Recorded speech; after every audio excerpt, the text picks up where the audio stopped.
This was April's CPI report released today, and it showed that inflation slightly eased for the first time in months. It was a welcome sign for the Federal Reserve, but prices remain uncomfortably high for millions of Americans. With me now to discuss, Breitbart finance editor John Carney. John, it's always great to see you, too. I looked at this report and saw a headline number of 3.4% year over year. We're not where we need to be with that inflation target. And even though it shows a little bit of a slowdown in that rate of inflation, it's not good enough. That's right. We're nowhere near where we need to be on inflation. We actually drifted a lot higher for the first 3 months of the year, and then we came down.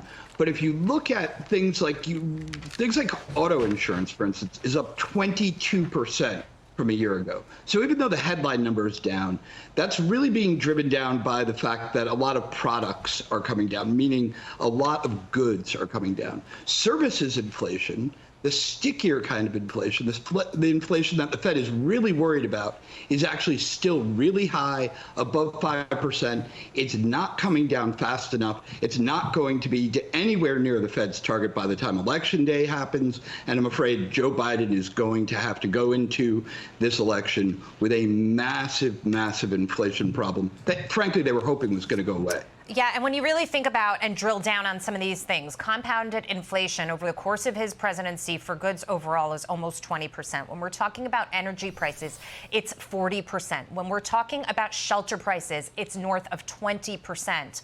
So this is a real problem for people who are just trying to make ends meet. And like Tammy just pointed out, maybe want to take a vacation with their family at the end of the year or try to do something fun and live a little. What people are telling me, John, is that this environment, the way pricing is, it's stifling.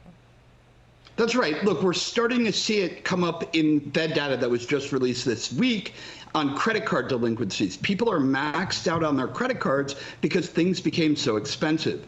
So now they are actually starting to not be able to pay their bills. This is going to increase as the year goes on.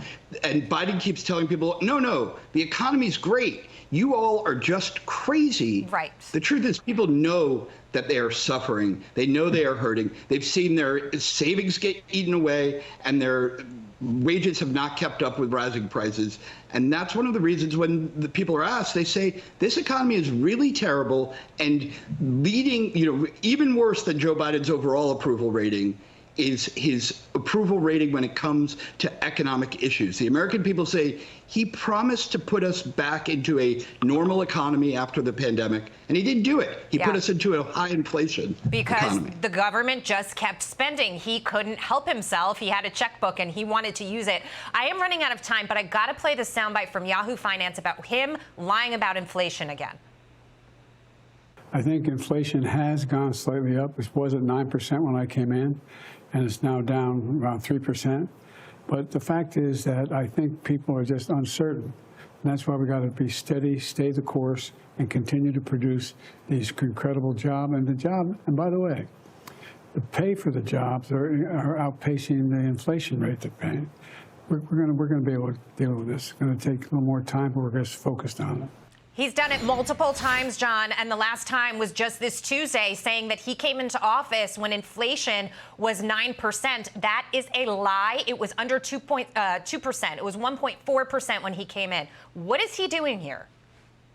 I can't believe he's telling this lie again, because he got called out on it the first time he told it. He's probably telling this lie all over the place. This is the 2 times we actually found him saying inflation was 9%. It was nowhere near 9%. It didn't reach 9% until he had been president for a year and a half. It would never have reached 9% if he hadn't shoved the giant $2 trillion American Rescue Plan spending bill in the month after he came into office. Right. That's what set things wrong. Even his own Democrats, people like Larry Summers, warned him, don't do this. The economy can't take it. It's going to overheat.